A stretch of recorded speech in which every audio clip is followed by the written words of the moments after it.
trying to get off all this shit. I don't think I need all these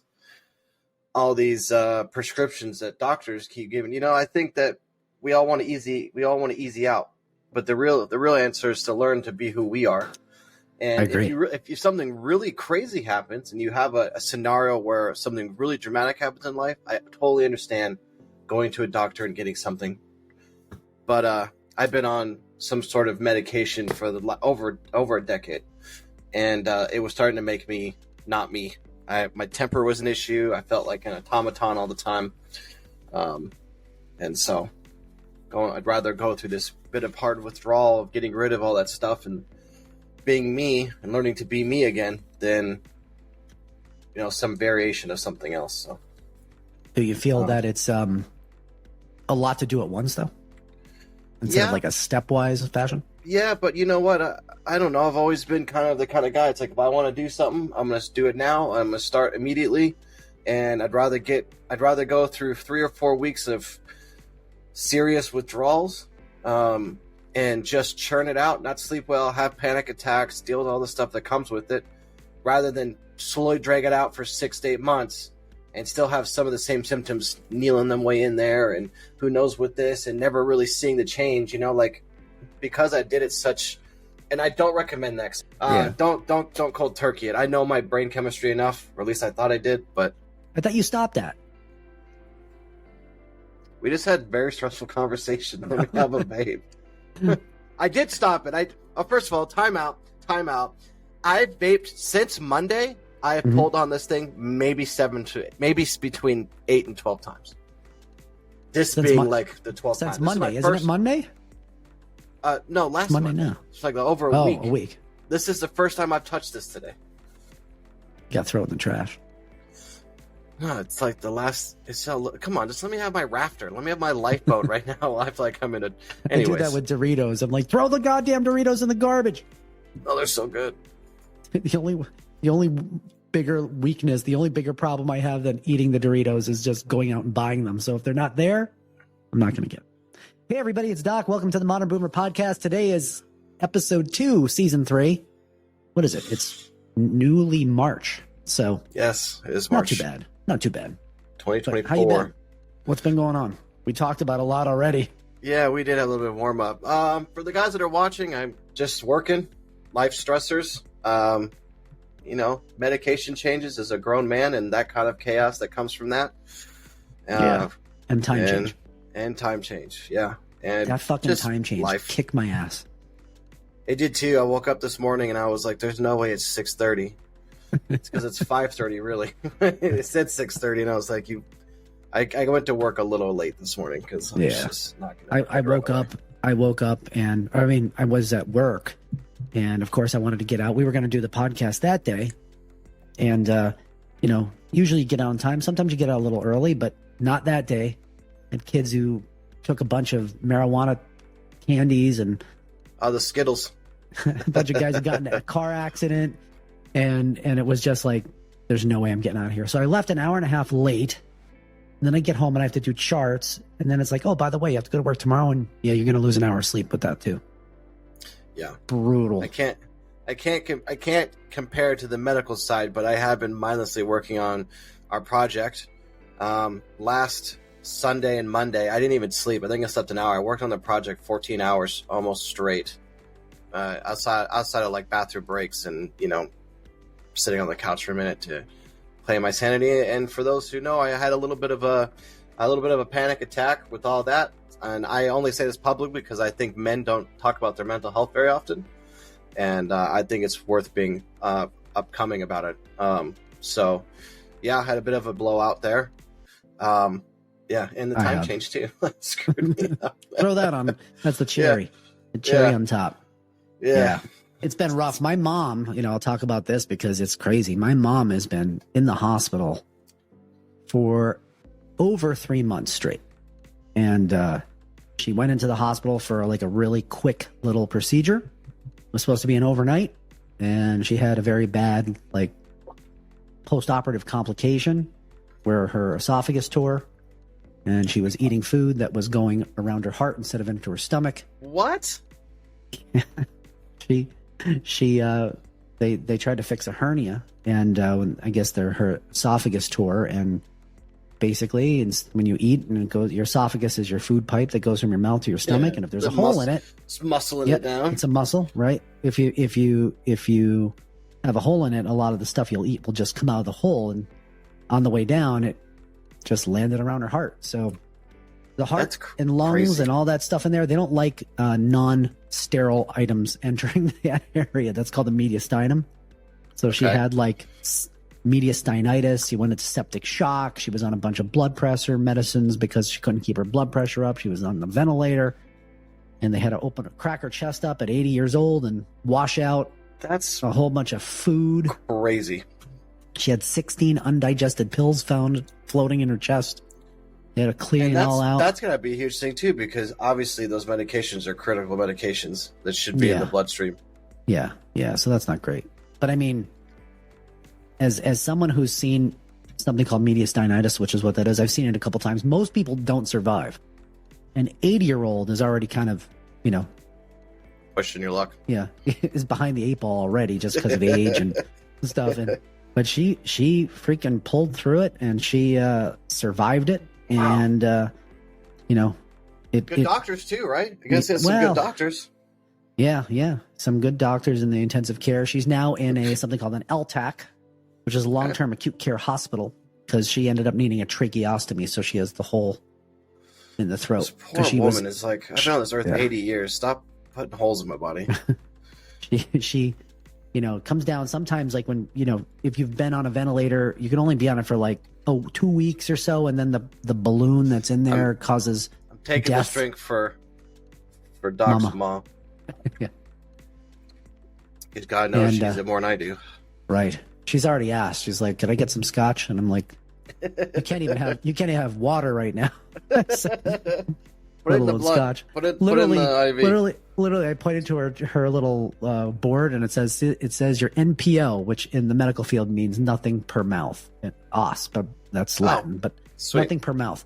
And she's like, "Could you just erase that off the board?" I'm like, "No, it doesn't just go away because the words aren't on the board, so therefore, you're going to get a dinner tray." But she has a tracheostomy. She went to that new hospital so that she can be weaned off it. I went to see her today, and it was capped, so that means it wasn't being used. So she just had a nasal cannula, and that's it. Wow. So, but you, me, or any age, if you're in bed for 3 months, you're not going to be able to walk.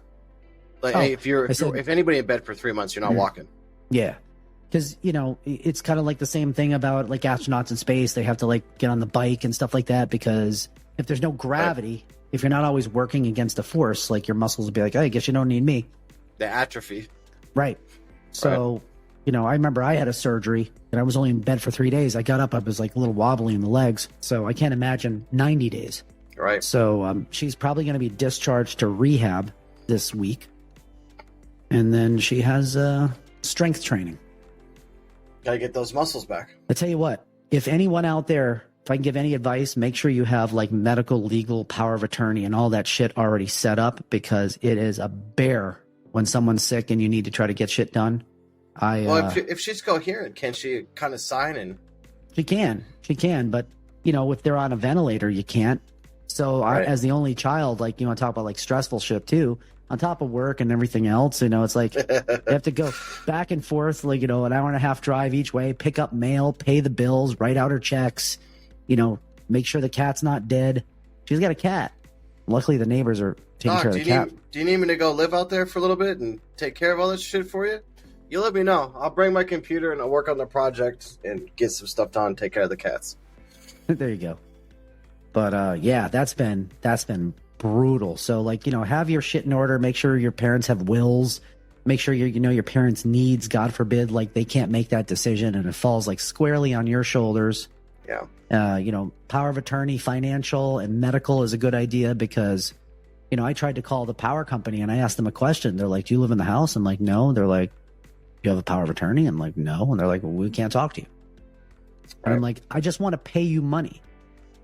I want to give you money." I'm trying to give you money. Like, you're going to like not talk to me? And they're like, "Sorry, we can't talk to you." So and then I got to do her taxes.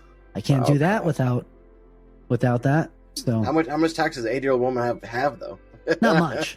Not much. But the point is that like the accountant's not going to go to the hospital to do them with her. So, right. Something's got to happen there. So make sure you get that shit taken care of. But you know what? This is a good example for maybe our younger audience, just to let you know, when you think you're having a bad day, take a moment to not say that your bad day is not a bad day, but take a moment to understand that, like, get used to the feeling of it, because life does get harder in times, and it's good to have a thick skin. Yeah, it's good to have thick skin, because one thing I've learned, and I'm sure you've felt this too, no matter how bad your day is, it could always be worse.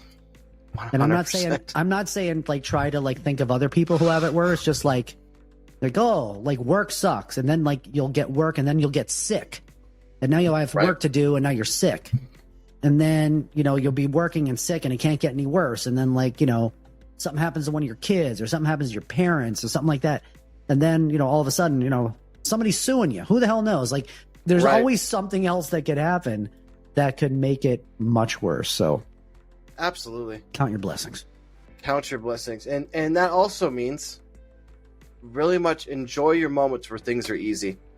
Right. One of the biggest mistakes in life I made is being like, oh, I'm upset that I didn't do this week was a slow week, right? It wasn't very productive this last couple of days. No, enjoy those days, because it's not always going to be like that, and you're going to miss them when they're there. You don't have to fill every day with partying and friends and social life, unless that's what makes you happy. But have quiet, calm days. Yeah, it's okay to do nothing from time to time. That's the truth. That is the truth, because so often, like, I'm currently at the point with taking care of my mom. We're working on the project. You got your regular 9-to-5 job, right? It's like, shit, I have a day off. Like, it's already full. Like, it's already full with like everything that has to happen, and it's like, it doesn't include your significant other's needs. What do they want to do? Mm-hmm. That's why vacations are good. Right. I know. We got to play more Helldivers. We do. I got Tap into Helldivers, and I got our buddy Duke into Helldivers. They both were really into it, so we're gonna have to get that figured out. Have you played it recently? I have not played it since the mech update. So what are the mechs about? Basically, like, you can drop a mech that you can jump into, like a vehicle. Oh, I thought that the machine militia had mechs, other mechs that were coming after you. No, it's mechs. Have mechs. You have mechs now, yeah. They're adding APCs and some other things too. So, Helldivers is a great game. And speaking of great game, talk about indie game, believe it or not. When I wasn't kidding, I said that had been a great candidate for when they were constantly having to spool new servers on the fly every day. Indie games, small team. They've broken numerous records that have not been broken since like Modern Warfare, the original one. Right. You have a good idea. And it's so funny. I mean, that's basic. You said it's basically just it's Starship Troopers, right? It's military, for the most part. Bug fascism. I know, and it's great. It's honestly because it appeals to the Starship Trooper guys. It appeals to that third person kind of, combat play style. It's got a good cooperative mechanic, bombs and missiles, and then it's also kind of plays into that Warhammer vibe, which a lot of people are big Warhammer guys. Like Joe and I are big Warhammer people. So, that game's fantastic, and it's beautiful for the indie team that made it. It's gorgeous. Like when those nukes go off, and the sky lights up, and you salute. It's just it's just gorgeous. I don't know if you can see it. We're kind of cropped, but yeah. I wonder how many people worked on that. I wonder what the team size of that is. What's the name of that? What's the name of the studio? Arrowhead Games. It says about 100 employees in total. Wow. So I would assume out of engineers, probably about 75, maybe 100 engineers worked on that game. But just an example of how many engineers it takes to build a game like that. Right. And that's considered a small indie game. Right. And we're like 1/18th of that size. Yeah. Yeah.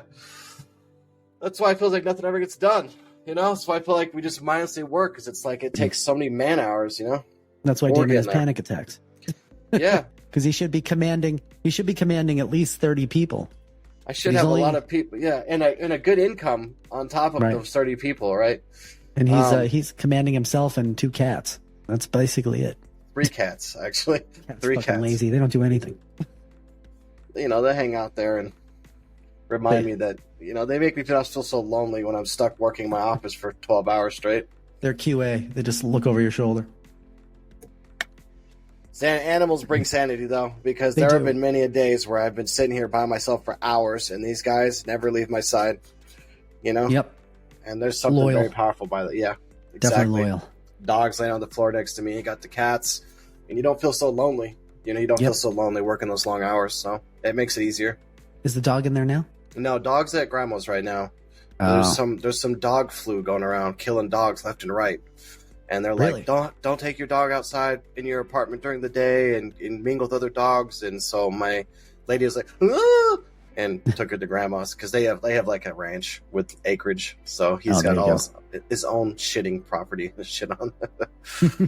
And I'm moving, so that's like, you know, like here, let's add another layer of stress. So what's that about? You're moving?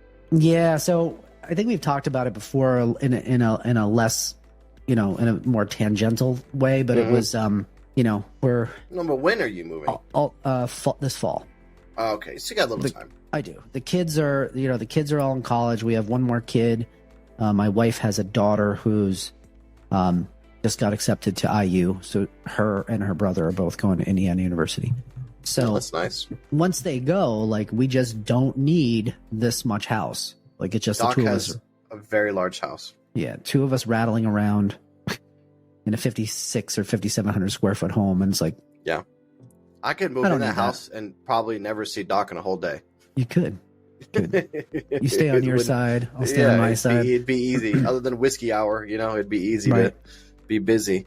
So we decided to, you know, we want to be close to the kids, but we don't, you know, well, obviously they're in Indiana, but my son is in Connecticut and my daughter is in New Jersey. But we didn't want to be like far out for other family who's in New Jersey. And then when they, of course, they come home, going back and forth from their other parent to here, we don't want it to be like, 2.5 hour ride. So, you know, we're going right over the border from Jersey into PA. Like, I can almost throw a ball from my house back into New Jersey. Like, I'm that close to New Jersey. So it's, but I get all the better taxes. I get the better income tax. I get the better property tax. And, the house is cheaper and it's brand new. So we have to build it. So the reason why there's a lot going on is because I don't know. Have you ever built a home? Yeah. Yeah. Like, I've been involved in a couple houses being built before, actually. I've never done it. So it's like everything I've ever had, like, it was built and I just moved into it. Oh, you got a lot ahead of you. This is like, what kind of floor do you want? Well, yeah, we just did door that. Handles, you know, hardware. Layouts. Yeah, because they have different layouts you can choose from. And they're even like, and the thing that made me happy, they're like, where do you want your Cat 5 plugs? I'm like, oh, you can do that. They're like, yeah, we'll put as many in your house as you want. So, you know, I have one coming into my my office. I have one coming into the bedroom, one coming into the my wife's office area. Just get ready for inspector day. And if I can give one piece of advice, let the city doesn't want their inspector, but get your own inspector. Get your own inspector. Because he will find 1,000 more things than the average inspector will, and everything will have to be handled by the builder. Don't let them get away with shit. You know what I mean? It's a good piece of advice. Builders. Sorry, builders. I will do it. No, because you know what? It's like, it's the most expensive purchase you make usually. Your home and then your car. Yeah, I mean, that's a long. I mean, thankfully you have a very your home is very well invested and things like that, so you won't be stuck. You know, I buy my first house here soon. I'm going to be in a 30-year mortgage. You know what I mean? And I got a lot of my life ahead of me. Hopefully, get it paid off quicker and things like that, and get some stuff done. But you're in a good place where you're building a home, and you're not going to be stuck in a 30-year mortgage. Yes, which is nice. Doc, how have you not had like an absolute panic attack, mental breakdown? I have, but my mind, I don't get like anxious. I just like lay in bed and just get depressed and I just don't do anything. Like I just don't. You know, it's like, I don't want to do anything. I'm just going to stay in bed. I'll sleep. Right. For the record, that's normally what mine are like too. I just mope. I just mope in bed in the dark. This one recently was different than that. That was unique. Right. Right. Well, my anxiety is what gets me out of bed. I start getting like, it's going to get worse. Like the shit's going to hit the fan. Like you got to get up or then you're going to wish you got up and you didn't. And then I get up and I'm like, I think you and I are very similar. Like, I think we like to get like everything done. Like we just want to I don't want this to drag on for like I don't want a project to drag on for a long time. Like I'm not talking about our project, but I'm talking about like at home. Projects in life. I don't want him, the guy who's like, there's that guy who's always like putting cabinets in a room and it's like 6 months go by and some of it's done and some of it's not done. I don't know. I can't live like that. I can't live like that. Me neither. I hate it. I can't live like that. It's the worst. Like just put your head down, give me 3 days, bang it out and move on. If I don't think I'll do it, I won't even start a project like that. If I don't think I won't just mindlessly get through it. And that's, it's with everything, it's with, I just, I can't, cause I'll sit and stress about it. Right. I'll let it eat me alive. Right. And there's so much of me left to be eaten at this point. So you're like a withered corpse. Yeah. I'm just, like a dried apple. Like there's only so much moisture left.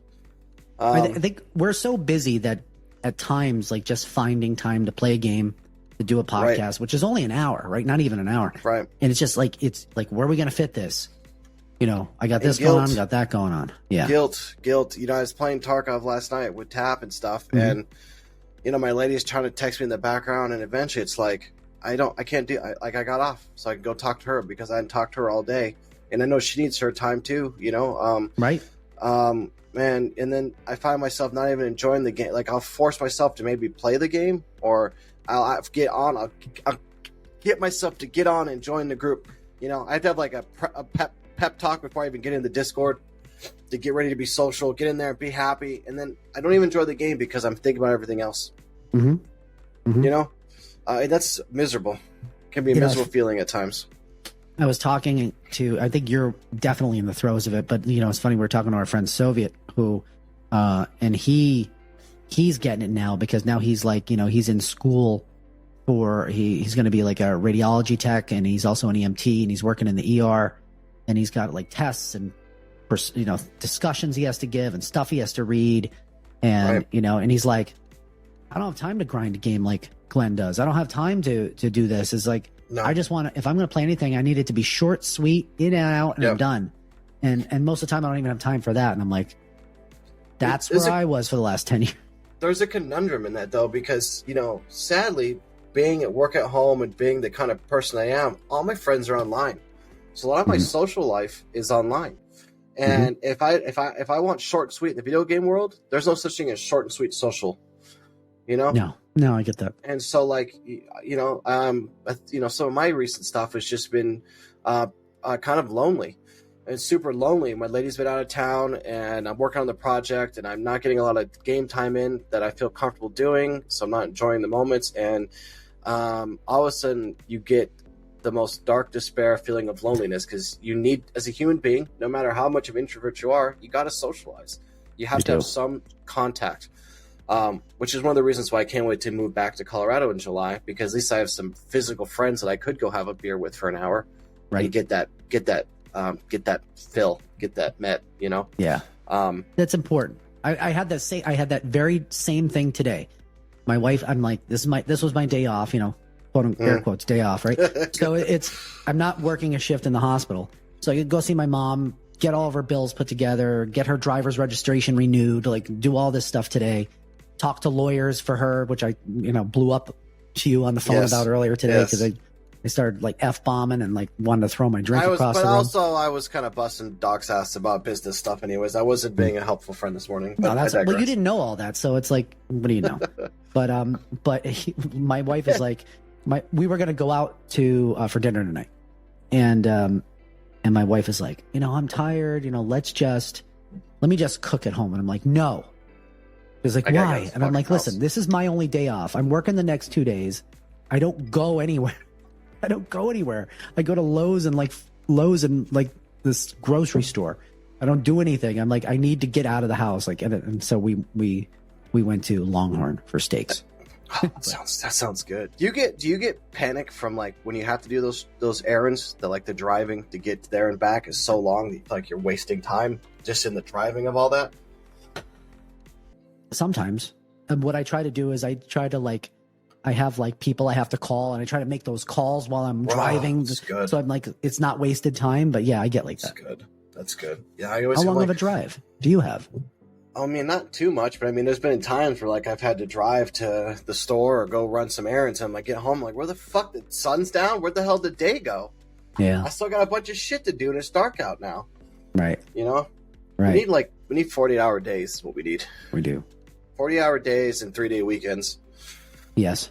I did have that cigar and that bourbon, though, that you recommended, and that was... Oh, I should have got a cigar. That was better. Cigars help. There's a great cigar I like. I love... I don't condone smoking, but... That's you don't really smoke a cigar. You let it sit. You just kind of like suck the smoke and blow it out. Like you don't really inhale it like a cigarette. No, you inhale a cigar, you can have a bad day. Right. So it's less lung cancer, more mouth cancer. But you know. Yeah. So something's gonna get you. Something's gonna get you eventually. But I love Drew Estate. That's like my favorite cigars. They're a little bit of a sweeter cigar. They make it's kind of a hefty cigar. Some of them could be. But they're a little bit sweeter. LaRutin was one, but they discontinued them. But I like sweeter cigars over like bold. I like sweet over bold. Yeah. But they have one, I think it's called Factory Smokes. I think you can buy them only in packets of 30. But they end up only being like $2 a cigar. And they're actually really good. So that's what I buy. Oh, really? That's pretty cheap. There's a cigar place just up the street from now. I live in Podunk, Texas. Mm-hmm. So I don't know what type of Podunk cigars they're gonna have available, but I should go look because I could use a cigar. Swisher Sweets. Yeah, that's Podunk. That's a little ghetto. Why are you moving? Back to Colorado? Yeah, I was always planning to move back to Colorado. I moved here purely for a couple of reasons. One, I thought getting out of Colorado during the height of my divorce would be healthy. Mm-hmm. That was a lie. I thought the other half of it is the girl I met. Eventually I did want her to move to Colorado with me, and I thought it would be very unfair to just make her migrate her whole life over without giving time to meet her family and establish a connection there first. So a lot of this trip and this event was to get here. Also, as anxious as it makes me, the other half of it was, I don't know, it's kind of like a life adventure, trying something different, just trying something new. Because I'm going to be honest with you, when I go back to Colorado, I will not be moving anywhere else.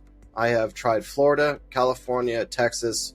I looked at Tennessee and some things, and I just, every time I try somewhere else, I just daydream of Colorado. And that tells me that Northern Colorado is where I need to be. That's where we're going to go. And once I get back there, I'm planting roots, and I will not be moving again. Where'd you grow up? In Colorado. I grew up in Northern Colorado. There. Okay, I just wanted to make sure of that. Yeah. Yeah. And I hate to be that guy's like, I'm going back to like my old stomping grounds, but really it's not like that. I grew up in a small town of Severance in Windsor. I did live in Fort Collins for some time, but I think living in the Fort Collins area, loving Fort Collins area, is just I know it so well. I know what to expect there. I know how safe it is. And I think it's going to be the best for me politically. It's best for my lady politically. Financially, it's, a little expensive, but I don't know. I just, like this whole issue the other day I had, I don't think that would have hit me so hard if I had been in Colorado. I think being alone in Texas and not knowing where I'm at and all that shit, I think contributed to a lot of this unforeseen mental anguish. So I'm ready to go home. I'm ready to go home and not move. And I'm ready to kind of, it's weird to say, I'm ready to settle down. I'm ready to settle down in life and just get this company off on its feet, get this project walking. And take the next steps in that, and hopefully that's my meal ticket. Right. Why did you pick? You said this fall or July? Would you say July? That's when my lease is up at this apartment. Ah, okay. Well, there you go. I'd be leaving tomorrow if it wasn't for this fucking lease. Are you going back to the place you were? No, I'm gonna go where I was in Broomfield recently, which is kind of like a very far suburb of Denver. Mm-hmm. And I don't really like the Denver area. I moved up there for my ex-wife, so I'm going to go back to Fort Collins. That's just, I I was doing my Freemason stuff down there, my motorcycle groups down there. I know I have tons of friends down there. I know the area, and I think that's where we're going to end up. The great thing about Fort Collins is it's very family, but it also has a lot of student life and nightlife. So you can have the quiet family environment, but then you can also go out and there's 29 bars in a 3-mile radius, and you can go out and have a good time too. So it's just a good all-around place. Speaking of which, there is starting, I think, in this summer, the one airport near where I'm going to move has cheap flights back and forth to Colorado. Really? Yeah, I think it's like $50 or $60 a ticket. Just go. Wow, really? Yeah. Well, I know for a fact that once I get back out to Colorado and I get moved in and settled, I am looking at going on a vacation somewhere, some way, somehow with something. Though we're supposed to be looking at that cruise with you guys again. Yeah. Which is that's in the fall though, isn't it? That's next. It's almost like a year from now. Right. I think it's the end of March, beginning of April next year. Next year. Okay. Well, I want to do something before that. Yeah, I'd like to go to Mexico. I'd like to go to Mexico and do there's a couple of those kind of a dirty fun of mine is going to those like kind of party resorts like Breathless. Mm-hmm. You know, they have like the foam pits and the all inclusive resorts. I love those because I can sit far and enjoy the party life without having to be in the party all the time. And then when I want to be in the party, there's a foam pool right there. And my lady's never been to an all-inclusive resort before, and I think she should enjoy what that's like, because there's nothing like getting hammered off 19 Johnny Walker Reds because they're free. Yeah. So we gotta do a vacation though, Doc. We gotta do a vacation when you get some time to do a vacation.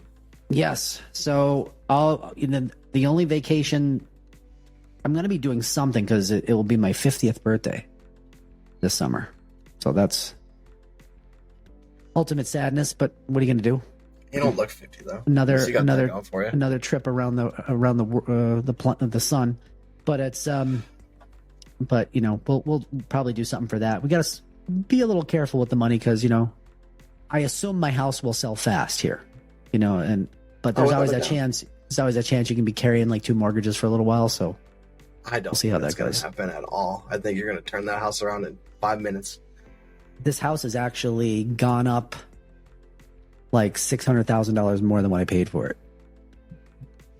So if I can get that, we'll be good. What everybody's heard is Doc's going to pay for my side of the vacation too on this 50-year-old trip. Right. That $600,000 home, or $600,000 additional. So yeah, Damon was supposed to go on. We just went on a cruise. I tried. We did it. I know you did, and they even brought it up. They're like, this thing was packed. We were talking to a couple people there, and they're like, yeah, we couldn't get. My friends wanted to come, they couldn't come, but it was it went on to New Orleans. My sadness now. There's a lot of that in Nolans. Yeah. Went to Nolans. Got off the freaking airplane and went right for coffee and beignets. Had some beignets, which are nice. And then we hit the jazz clubs and listened to some old school jazz and drank some bourbon. And then we got on the cruise the next morning, and that went to Costa Maya, Cozumel, Honduras, and Belize. Xanax bars. And yeah, they say you can go to Mexico and you can get like Xanny bars. You can get like Anabol. Right, you can get whatever you want. I'm so mad Doc didn't bring me back some Xanax bars from his cruise. What the fuck? It's so funny. It's because it's like so like, all the there's a pharmacy. Pharmacies in Mexico are like Starbucks here. Like there's like every block. There's like Farmacia, next. Right. And they, they look like a real pharmacy. They have a counter. There's a little screen in the back. Aren't they a real pharmacy? Yeah, I mean, the pharmacy girls have their like little lab coats on, and they're like, and they basically just hand you a menu. They're like, here you go, and you just look, and it's like, oh, I want Cialis, or I want Viagra, or I want Ativan, or I want albuterol for my asthma, and you don't have to pay. What is Ativan? Ativan? Yeah, that's a benzo. Oh. Lorazepam is Ativan. Oh, it was like Xanax. Clonazepam is Klonopin. Yeah. So you can get all these things, and you can get Tylenol 3. You can get. Well, Tylenol 3 has got opiate in it, doesn't it? Yeah, codeine. Yeah. You can get tramadol. You can get all this stuff, and it's so funny. It's like people buy it and then they just bring it right back on the boat. They just like put it in their shopping bag, and they bring it in. You can't bring a fucking avocado back. because they'll nail you. If you want a bottle of Xanny bars, that's no problem. You can bring that right on back. So they don't, but then, customs, may or may not decide to search you. So you got to deal with that if you decide to do that. But oops, I didn't know Tylenol 3 had opiates in it. You know what I mean? Play dumb. I just thought it was like 3 times as strong. Yeah. It felt like it was 3 times strong when I took one on the boat. Man, what I would have done for a Xanax bar the other day. Yeah. It's funny thing about Tylenol 3, and it's not used that much anymore because in some people, the way it's metabolized, it can metabolize and break down into a product that makes it almost much more stronger opiate-wise than it's meant to be. And there's a certain percentage of population who it will randomly do that to. So we used to give it to kids all the time, but now those people that have those weird advanced reactions to like Percocet with acetaminophen, like something about the acetaminophen and the opiate mixed together makes it hit even harder than normal. I don't know. I'd have to look that up. I'm not really sure. I don't think so, but it's. I remember we used to give it to kids, and I remember this one story. This kid fell off the monkey bars. Like monkey bars are like ER and orthopedic gold because kids fall off and their arms get all broken in all different places and legs. Accordion. And we gave the kid some Tylenol syrup, and it's the kid was crying, and 45 minutes later, I'm like, "How you doing?" And she's like, "I'm fine." And it's the arm's whapping around, and and everybody's getting nauseated watching this arm bend in ways that it's not supposed to, and the kid's laughing, and I'm like, "I guess you have good pain control." See, why do you think the U.S. regulates those things and Mexico doesn't? What do you think we'd be like if we didn't regulate that stuff? You think people would have more? You think it'd weed out the dumb and get more control, or you think the world would just be happier? I think you're seeing the same thing with. I think you're seeing the same thing with marijuana, but marijuana is not as problematic as opiates because the main problem with opiates is people, if you have somebody who stuck their hand in the snowblower and you have somebody who's just sitting there at a desk and you give them the same amount of opiate, they have different effects, right? The one gets pain control and the other one is just, there's no pain receptors to really fire to act upon. So you end up getting euphoric or, drunk or, loopy. But the problem is that, what you need, once you chase that demon and you want that feeling, you end up needing, your brain gets habituated to that dose, and then you need a higher dose to do it, and then you need a higher dose, and then eventually isn't that the same thing with alcohol and cigarettes? It can be, but usually alcohol and cigarettes don't make you stop breathing, and that's the problem with the opiates. Definitely make you stop breathing, Doc. Enough alcohol will be the last bottle you ever had. They're just. I know breathe. It's different. They're just out. Was alcohol poisoning? Isn't alcohol poisoning drinking so much that you just asphyxiate and die? You can. Most people who asphyxiate with alcohol are probably drowning in their own vomit or something like that. That's what I'm saying though. You drink so much that you can't properly manage. They lay on their face and they're not really aware of what's happening. But, with opiates, I always try to describe it to other patients as this. Do you know when you go underwater and you're like, I got to get up, I got to breathe? That feeling. Opiates stop that. Yeah, opiates make that go away. We used to see in the operating room when they would give people opiates and need to keep them awake for surgeries. So they would be awake, but they would be given opiates and some maybe spinal blocks, so that they don't feel like this leg surgery or something. And every once in a while, they'd have to tell the guy, take a breath, because the guy'd be talking, but he just wouldn't breathe. He just would not. He wouldn't breathe in, and his sat would start going down, and his oxygen level would go down. You're take a breath. I think the big problem with opiates, at least I discovered coming back from military experience, is that opiates may handle physical pain, but they also really help with emotional pain. As weird as that sounds, I think a lot of people who have a lot of consistent panic or anxiety or maybe hypervigilance, or people with ADHD where it's a constant noise in your head all the time, opiates also quiet that down. And I think that's why people like it so much. At least that's what I know I liked about it, because all of a sudden I was like, wow, I can enjoy this TV show and not get see where it gets dangerous. But I don't think I think people should be able to make the decisions they want to make on their own. And if it ends up killing you, then nobody stopped me from buying a motorcycle that does 230 miles an hour. Right, that's true. So now it's getting more or less in the hospitals where, if you have a person who is going to be on a large amount of narcotics, or people who have overdosed, we give them Narcan nasal sprays. We hand them to them, and we're like, put this in your house, because You never know. I've had people getting CPR who, were being bagged with a bag to keep breathing and doing CPR because they weren't pulseless, and they get the Narcan and they wake up and then they're pissed off at you because you ruined their high. And they walk out of the hospital after getting CPR and they're like, fuck this place, and they get up and they leave. So it changes people. But maybe you just don't give them CPR anymore, Doc. That's the trick. No, that goes. You go to jail for that, I think. I get it. But I tell you what, I've met some very astute drunks in my life that had the shakes, violent shakes in the morning if they didn't drink. They had to drink first thing in the morning. Oh, absolutely. And drink all day. And that's what they did every day. And then, when they try to go clean, I know opiate withdrawals are rough, but alcohol withdrawals kill you.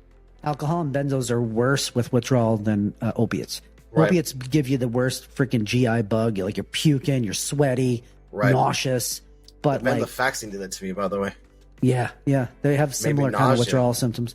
But stuff like benzos and stuff like alcohol, you'll have seizures from not having it's like something drugs. With the brain firing. Like it sedates it so much that when it goes back to operating normally, it's too much, right? It's too much going on. Too much. Be real bad. I'm going to pause this for a second because if I don't pee, I'm going to kill myself. Hold on a second. All right.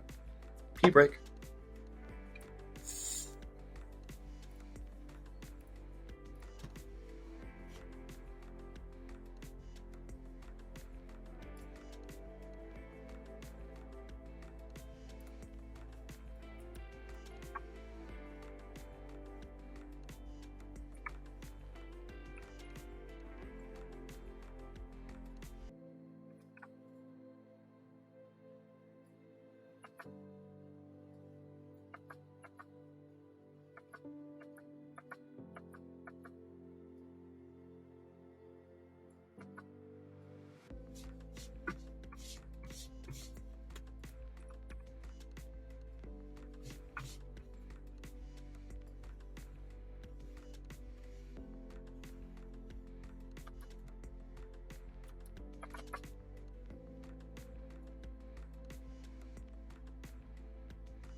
All right, I'm back.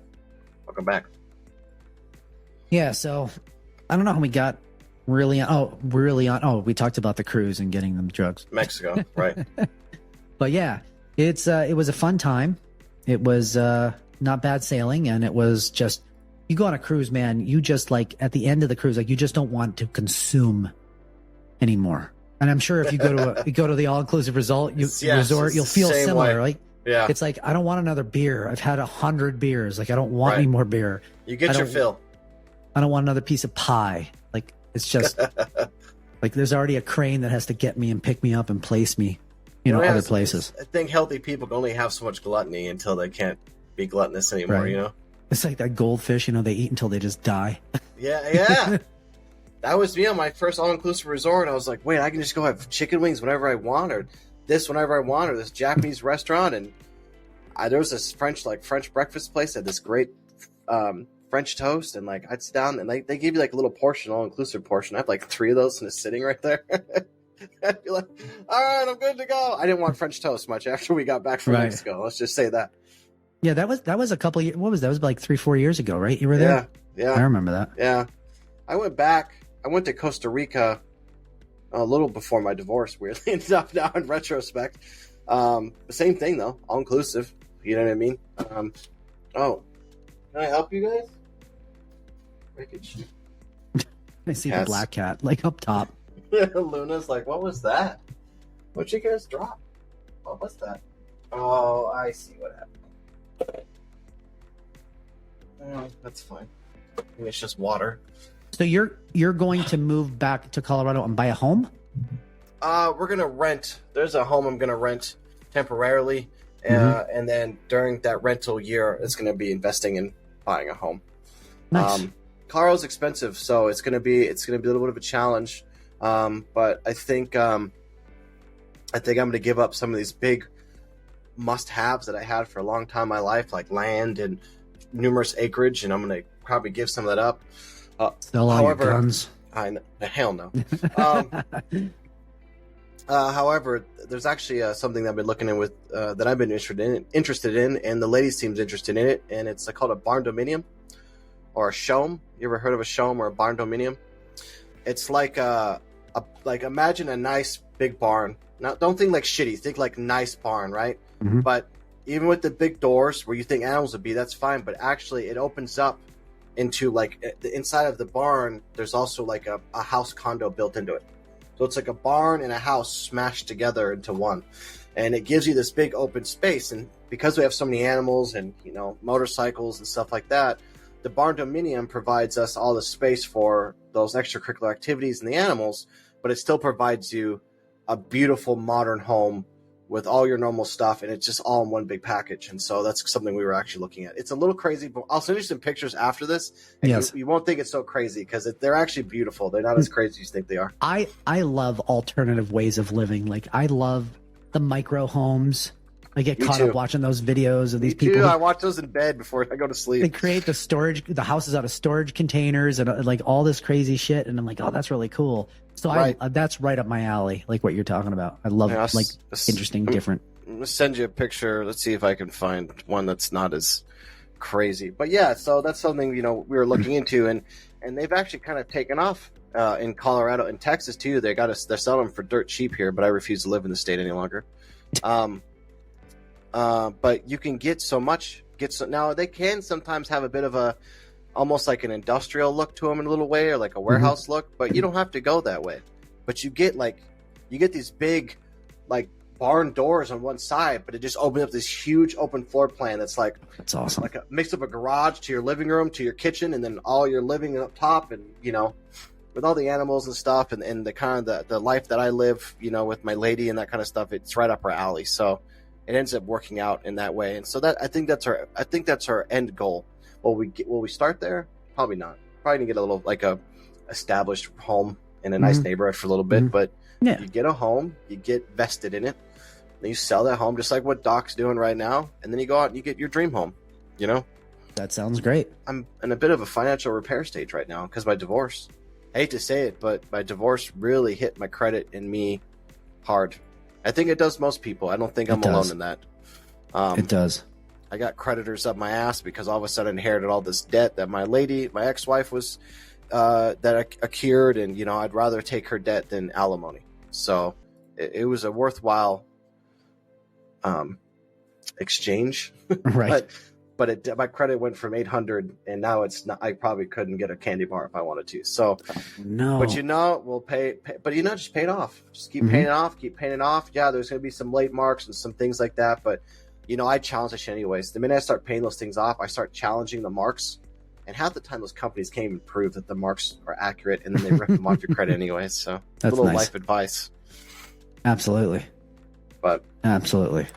Well, that sounds like fun though. And I'm excited. And now when we get my flight out to Colorado, I'll be able to come out.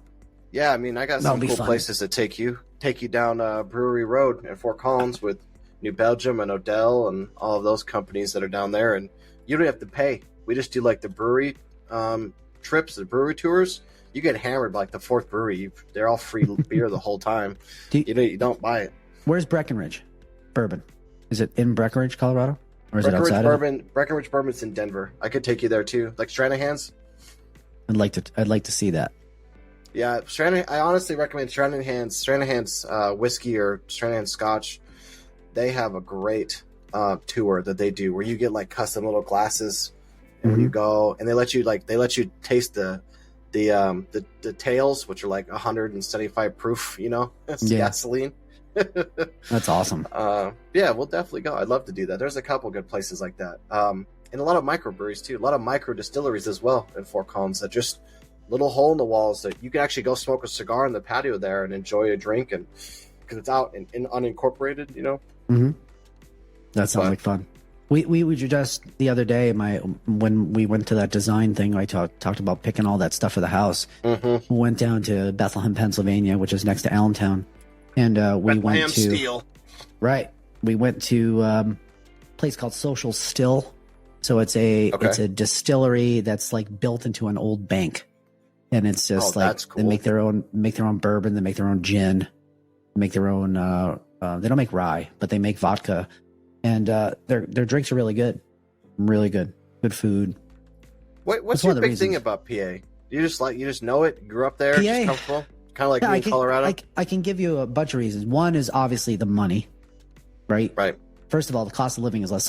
So this is like good for like younger people out there who are trying to like improve their financial situation. And as a physician, I'm all right. But the point is that for every raise you get, or you want to work more, say you want to work an extra shift or you have shift work, you want to work an extra Saturday, you want to work a night shift, or you get a raise.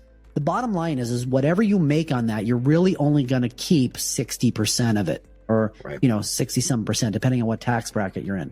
So you're not making $5,000 if you get a $5,000 raise. You're making $3,000 because the government is going to take $2,000 away. So by making more money, you're not making as much as you think. But if you save money, you keep all of it. So saving $5,000 is actually more financially advantageous than making $5,000, because you're not really going to get all of that $5,000. But if you save $5,000, you get all of that money. So that's the first thing. So first of all, Pennsylvania has less of a less of a property tax, less of an income tax. Not to mention, I'm very close to New Jersey and can still get back in and do anything in New Jersey that I want to. Secondly, the area in PA is pretty nice. Allentown, Bethlehem, and Easton, tons, kind of like what you're talking about in Colorado. Tons of restaurants, bars. There's a couple speakeasies. There's distilleries. There's near Bethlehem's. Not to cut you off, my lady is addicted to speakeasy since we did that one in New York. Oh, yeah. She's like, that's the coolest thing I ever went to. And I'm like, okay, well, good. I know a couple of them in Colorado. We got to hit some in Colorado. There's actually one I just found in the city that we got to go to. It's called Polly's. It's like underneath this building. You have to like go through and walk, pull on this mirror, and the mirror is actually a door. It's not really a mirror. Yeah, you can get back in there. But anyway, so there's speakeasies, there's good restaurants, so there's a lot of nightlife because, we like to go out and do things like you're saying. Go out, have a cigar, get a drink, have a good meal. It's the best way to live. Yeah. So there's all of that, and it's cheaper, and on top of it, it's closer to work for me. And I'm closer to Philly. I'm only like 12 minutes or 8 minutes longer to drive to Manhattan. And not to mention, nice area. Safe. Housing is cheaper. And our goal is eventually to have like a little shore house, like a little tiny shore house in New Jersey. And so, if I want to carry two homes, I'd rather actually use the home instead of like this house where we're not really using it, but it's big. I'd rather use that money for some other reason. So. Oh, it's smart. That's a thought process. And until our company goes nuclear and makes that's when I'll buy the real big barn dominiums when we go nuclear. Right. Oh, did you just send me the barn dominium? I send you 2 videos. They're not like entirely what I'm thinking of, but they give you an idea, Yeah. I like that one with the car in it. I already see the one with the cars. Yeah. So you just drive your shit right into there and then you get out and you live. Yeah. That's pretty cool. That's what I mean, for like a man cave, it's like, I don't know how much my lady would like the car out to the living room style, but the top one gives an example where you have like a big shop, but then through the doors, all of a sudden you're in a nice multi-story luxury home. Correct. Right. That looks cool. And with all the animals and stuff, the great thing about these is you buy 30 acres of land and you can basically, they're manufactured almost. You just put the aluminum or the steel shed on top. You build the house on the side. Bada bing, bada boom. You're done. You're out. It's quick and easy. What do they cost? Depends. A lot of companies sell them in packages now. Like Gartner Building sells them 80 by 86 by 86 barn dominium. Probably going to cost you $200,000. But I mean, literally everything you need right there. Dropped. Good to go. God. I would love to live off the grid. It's hard. I know it is. It's hard. But I'd just love to just own my land, own my house, be near some sort of water source, solar panel the shit out of everything, just like not have to pay for shit. That's like my long-term goal. I mean, my lady likes to garden and stuff, so maybe she can figure that out. And I hunt. She's a vegetarian for the most part, eats chicken, but I hunt and I love me venison. But the thing is like when you have your own land, you can you're in your own peace. You're in your own peace and nobody can bother you, and that's a phenomenal feeling. At least I hope. I'm assuming this. I'm sure it is. Everything has its own challenges, but I mean, you got to pick the challenges you want to deal with. Right. That sounds like a good set of challenges. But are you still playing the VR? Or I haven't heard anything about the VR race. I haven't played I just haven't had time to like hunker down and put the damn headset on. I can put my contacts in and move all the shit in my office so I have all the space. I'd love to play some VR again. No, I want to play some Ghost of Tabor. I'd like to do that. We should play some Ghost of Tabor this weekend. Saturday I'm free. Saturday I'm probably going to take a little break from the project because my lady will be home Saturday night. So during Saturday day, I want to take care of some things around the house. Just before she gets home, just sprinkle the magical house cleaning dust everywhere. Right. And then Sunday, we're going to go see a movie and dinner. But outside of that, I'd love to put some game time together. That'd be great. Some actual non-guilty game time. You're not going to buy the Apple Vision Pro? I've heard a lot of good things about it. Have you? I heard a lot of I've heard a lot. And some of the guys I watched that do the engineering stuff, like, oh great, it replaces your monitors. You can work on your laptop in the living room and have all your screens. I love that. But $3,000, I should also be able to play video games, and that's kind of what I'm waiting for. You know what I mean? If it had video game support, I'd own it. There's a YouTube guy, John Prosser. I think his channel is called FPT. He did a fantastic review of this, and he did like all the pros and all the cons. And I've never been so. It was the best video I think he ever made, and it was just all about the fact that it's still heavy, it's still hot, it's still not like you may not want to sit there and put that on your head when you can just sit in front of a big screen and you don't look like a tool because people are trying to talk to you and you're wearing the thing on your face. And but then the other end of that whole discussion turned out to be like, but there is no experience out right now with any VR headsets that is doing what Apple does. Like it's just you look at an icon and you tap your fingers and you look at it and it executes just by looking at it. So there's all these cameras that are just looking at your eye position at all times.